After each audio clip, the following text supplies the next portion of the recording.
The stars stretched endlessly across the blackness of space. Small specks of light flickered like distant fires. But one dark corner of the Orion arm felt different. It was quiet, too quiet. Most ships avoided this region because it was unstable, littered with dead asteroids and strange radiation bursts. Yet the Galactic Union had sent a scout there. Something had appeared on the sensors, a signal that did not match any known alien frequency. Captain Laura Briggs stood on the bridge of the scout ship Horizon. She was a human, though humans were rare in the Union now. Her hair was dark, tied back in a loose braid, and her brown eyes scanned the readings that flickered on the display. Her first officer, Evan Cole, leaned over a console, adjusting a frequency scanner. "Captain," Evan said, his voice calm but tense, "the signal is repeating. It is weak, but definitely human." "I've never seen anything like it in Union records," Laura frowned. "Human, that is impossible. Humans disappeared centuries ago. We only have fragments of their history, and none of them survived beyond the early Exodus." Evan shook his head. "This is not a record from the past. It's live. It's sending the same message over and over." Laura pressed a button on her console and the signal translated across the main screen. One word appeared, "Arrival." The word repeated. The letters seemed to float in the air, simple yet heavy with meaning. The bridge crew went silent. Even the alien diplomats assigned to the mission leaned forward, curious and anxious. "Arrival?" Laura whispered. "That is too simple. It feels like a warning." A soft hum filled the ship as the Horizon approached the coordinates. What awaited them was not just a planet or a station. It was a world abandoned, a mining planet stripped bare of life. Vast craters marked the surface, and broken machinery lay scattered like the skeletons of some long-forgotten giants. The sensors picked up faint energy readings beneath the surface. Something had been active here not long ago, yet no life remained. Laura turned to the alien ambassador with her, a being named Vetrax from the planet Saroon. Vetrax had 4 arms and translucent skin that shimmered in the dim light of the bridge. "This place," Vetrax said slowly, "is not natural. These signals, they belong to a species capable of great destruction. It is forbidden to tamper with such technology." Laura nodded, her gaze fixed on the holographic map of the planet. "Then we are not just explorers. We are witnesses. We need to find the source." Evan's fingers danced across the console. "Captain, there is a large underground structure here. It appears to be some kind of hangar. Energy readings are stronger below the surface. Whoever is here, they are hiding." The Horizon descended into the planet's orbit, careful to avoid the jagged mountains and deep craters. The hangar entrance appeared as a massive scar on the surface, almost perfectly circular, hidden among rocks and dust. Laura's voice was steady as she addressed the crew. "Prepare the landing team. We go down, but we take no chances. Sensors first, then small probes. We do not know what we will find." The landing pods shook as they passed through the thin atmosphere. Dust rose like clouds, blurring the view. Laura's pod touched down near the hangar entrance. She climbed out, her boots crunching on the gray soil. Evan followed close behind, carrying portable sensors. The hangar doors were enormous, rusted in places but still functional. As they approached, the doors slowly opened, revealing the darkness inside. A faint hum came from within, like the heartbeat of a sleeping giant. Laura raised her hand. "Stay alert. We do not know what we are facing." They entered the hangar, lights from their suits casting long shadows on the walls. Massive machines lay dormant, tanks, walkers, and ships unlike anything Laura had ever seen. Their design was human in style but evolved. Sleek, dark, almost alive. The air smelled faintly of oil and metal, untouched for centuries. Evan knelt beside a console covered in dust. "These readings are incredible," he said. "The energy cores are still active. Somehow they have been maintaining themselves. This technology, it is beyond anything in the Union records." Laura moved deeper into the hangar. Her hand brushed a ship's hull, cold to the touch. "It's like the humans never left, they just waited." A sudden vibration shook the floor. The team froze. A low voice echoed through the hangar. It was mechanical, distorted, but unmistakably human. "Who comes to the edge of silence?" Laura and Evan exchanged a glance. The voice repeated, clearer this time. "Who comes?" Vetrax recoiled, his translucent skin flickering. "This is impossible." That voice, it should not exist. "Humans are extinct!" Laura swallowed hard. Apparently not. She activated a portable translator. We mean no harm. We are scouts from the Galactic Union. Who is here? The voice paused. Then, surprisingly calm and commanding, it spoke again. I am Noah Briggs. Tell me, Laura Briggs, have you come to join us? Laura froze. The name hit her like a storm. Noah Briggs. Briggs. That was her family name. Evan stepped closer. Laura, is that? Yes, Laura whispered. Her heart pounded. It is my family.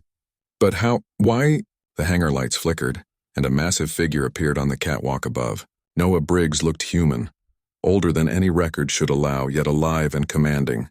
His uniform was simple but powerful, adorned with symbols Laura did not recognize. Captain Laura Briggs, he said, voice steady. You have questions. You will find answers here.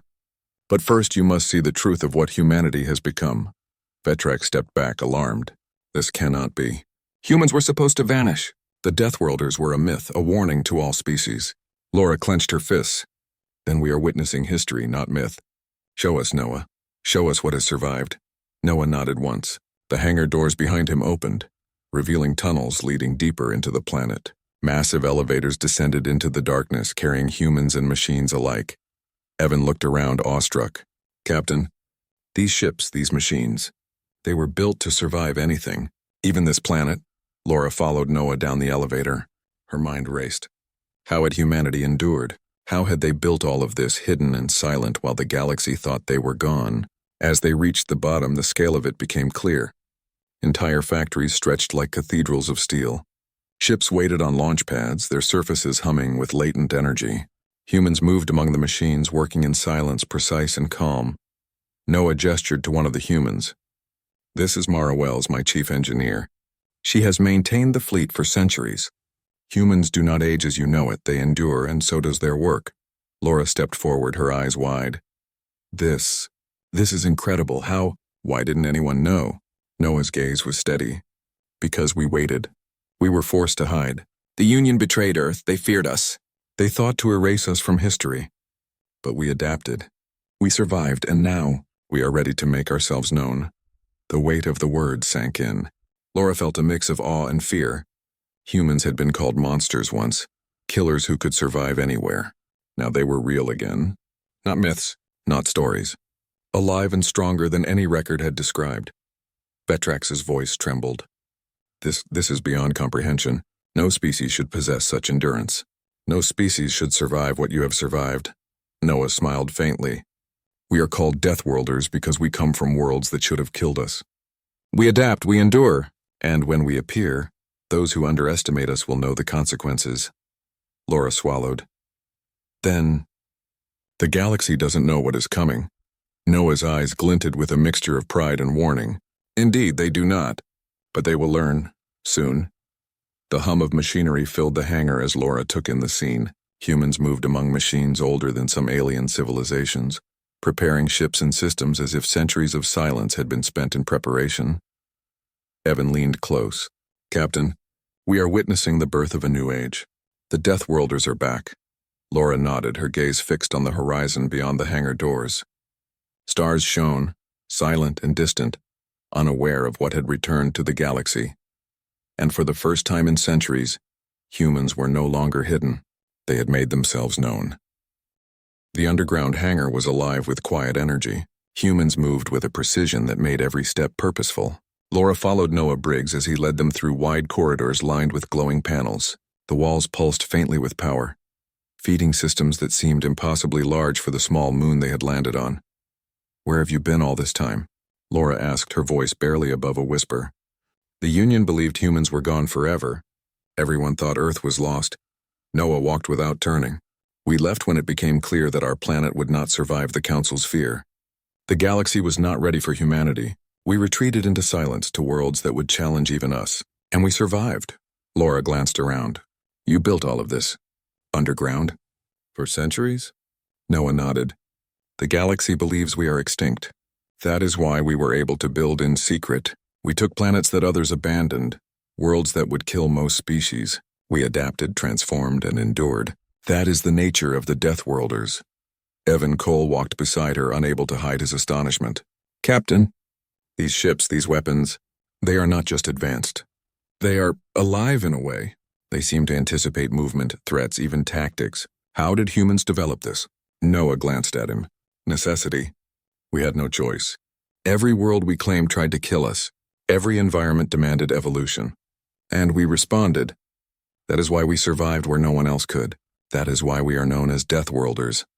They entered a massive chamber where a fleet of ships waited. Unlike anything Laura had ever seen, the vessels were sleek, with surfaces that shimmered like liquid metal.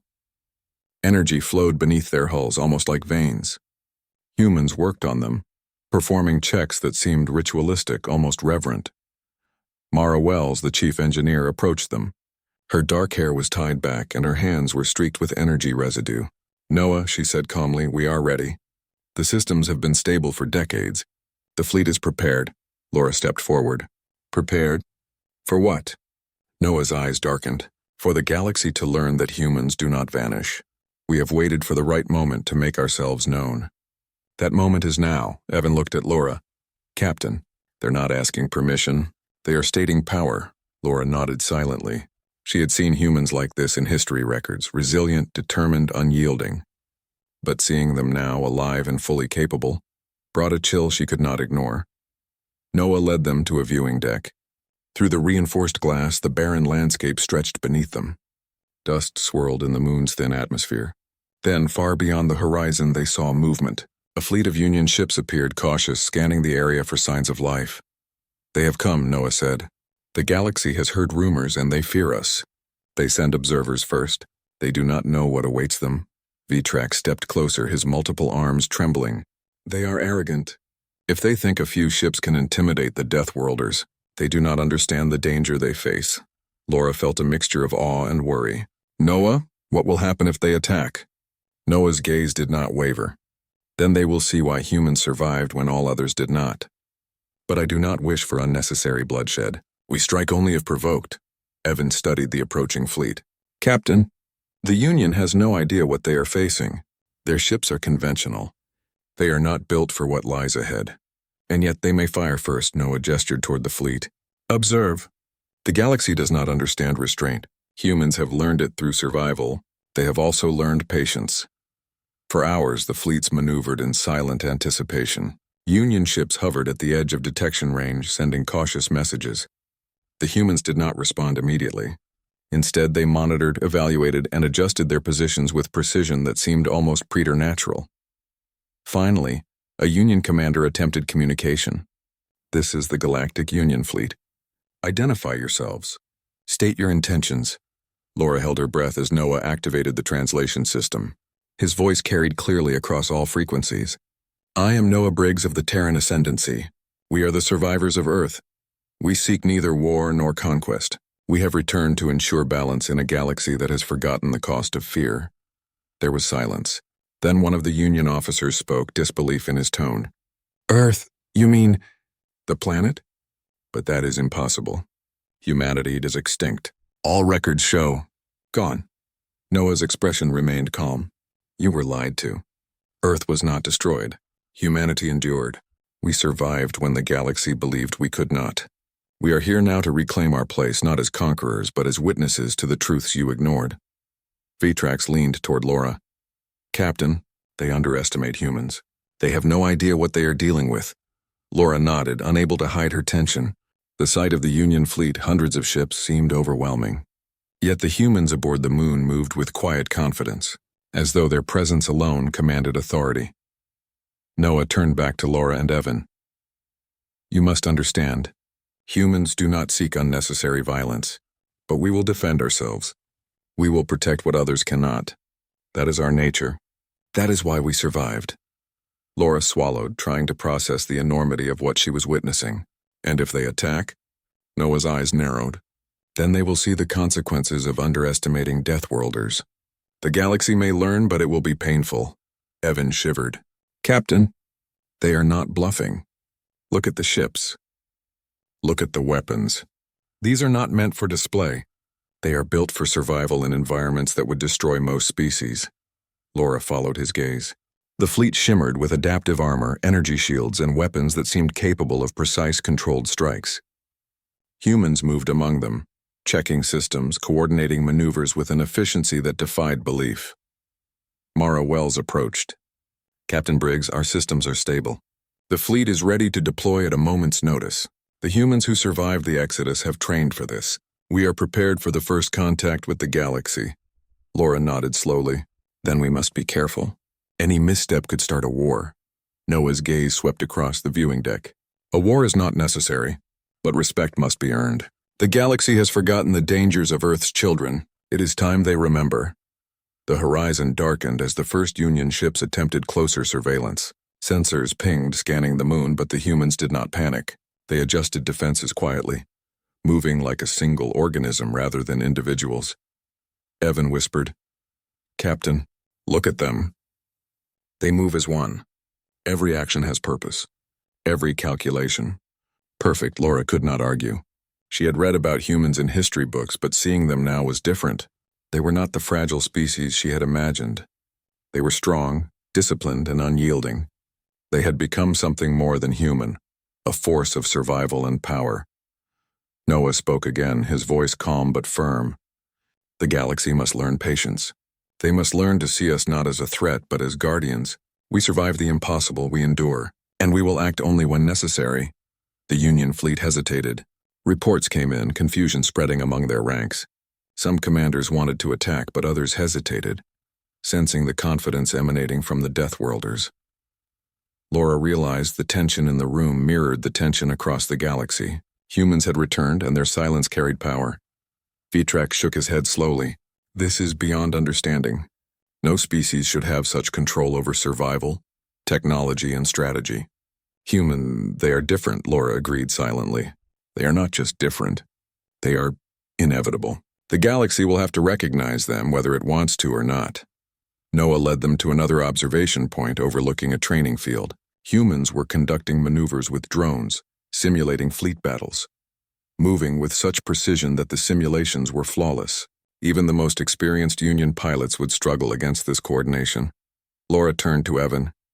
Do you see now why they are called Deathworlders? Evan nodded slowly. Yes, and why the galaxy has been blind for so long. Noah approached them again. Laura, Evan, what you see here is only a fraction. The galaxy will soon understand that Earth's children survived, that we are not myths, not stories, but a living force. And when that understanding comes, it will change everything. Laura felt a shiver run down her spine. The humans on this moon were not just survivors. They were a statement, a warning, and a promise. Evan asked quietly, Captain, will the Union attack first? Laura shook her head. I don't think they will, not yet. They are scared, and rightfully so. But fear can turn to action quickly. We need to be ready for whatever comes next. Noah turned back to the horizon. Let them come. They will learn. And when they do, they will know why humans are called Deathworlders. The stars above the moon seemed to shimmer, as if aware of the presence below. Humanity had returned to the galaxy, not hidden this time, but fully prepared. The legend of the Deathworlders was alive, and soon, the galaxy would learn that some myths were more than stories. They were warnings. Laura watched silently, understanding that the moment she had witnessed was the beginning of a new age. A human age, a Deathworlder age. The Union ships hovered, unsure and for the first time in centuries. Humans prepared to show the galaxy what they truly were. And the galaxy, vast and unknowing, would never be the same again.